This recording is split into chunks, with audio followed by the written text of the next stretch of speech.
Police আৰ্মিয়ে হওক rapid action ফ'ৰ্চেই হওক তথা প্ৰশাসন যন্ত্ৰই চৰকাৰে যিটোকে কৰিবলৈ কয় সেইটো কিয় কৰে? কি কংগ্ৰেছ চৰকাৰৰ দিনত আমি দেখি আহিছিলোঁ এই কথাটো, কি বিজেপিৰ দিনত আমি বেছিকৈ দেখিবলৈ পাইছোঁ তেওঁলোকৰ মতে কাম কৰাটো। মানে চৰকাৰৰ মতে পুলিচ প্ৰশাসনে কাম কৰে বা আৰ্মিয়ে কাম কৰে।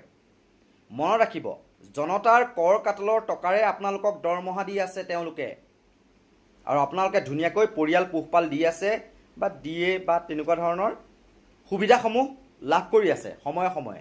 সেইবোৰ জনতাৰ টকা।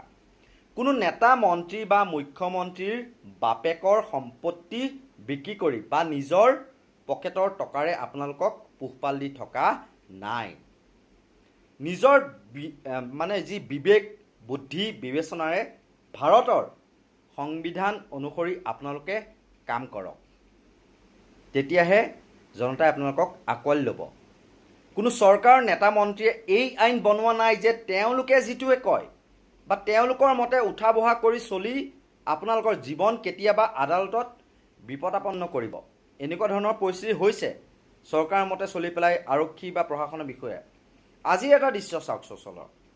প্ৰতিবাদ শেষ হোৱাৰ পাছত প্ৰতিবাদকাৰী সংগঠনে নিজৰ টকাৰে প্ৰস্তুত কৰা বেনাৰ পোষ্টাৰ লগত নিবলৈ দিয়া হোৱা নাই। ঘৰলৈ যেতিয়া ঘূৰি যাব বিচাৰিছে তেতিয়া দিয়া হোৱা নাই। চাওকচোন। তেনেহ'লে আপোনালোকৰ গাড়ীৰে আমাক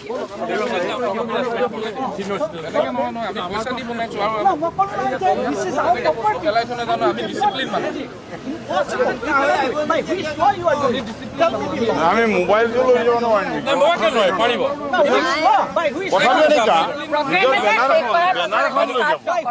প্ৰগ্ৰেম এটা শেষ কৰাৰ পাছত আকৌ এইটো আৰম্ভ নকৰে, গতিকে আমি আগতে এইবিলাক কৰিছোঁ।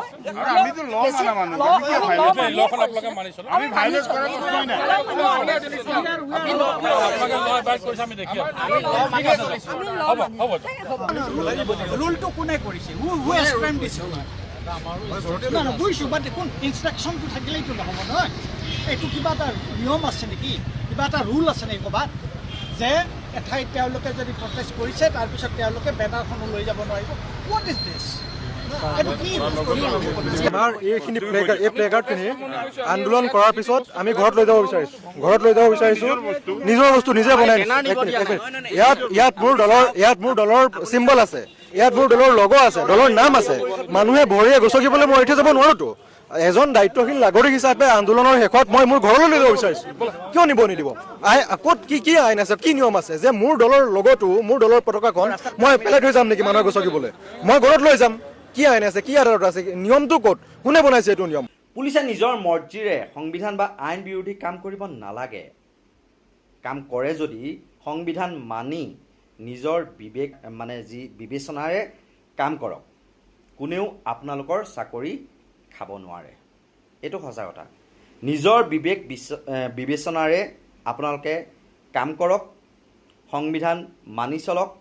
আইন অনুসৰি যদি কোনোবা দোষী হয়, দোষ অনুসৰি আপোনালোকে শাস্তি বিহক, তাৰ এগেইনষ্টত প্ৰমাণ গোটাওক, আদালতে সেইগৰাকীক দোষী সাব্যস্ত কৰিব। কিন্তু চৰকাৰে ক'লে বুলিয়েই যিকোনো কথা নিজৰ অনুসৰি কৰি পেলাই আপোনালোকে জনতাৰ ওচৰত হেয় প্ৰতিপন্ন নহ'ব। বিশেষকৈ অসম আৰক্ষীৰ ক্ষেত্ৰত কৈছোঁ, জনহিত জনসেৱাৰ্থে অসম আৰক্ষী।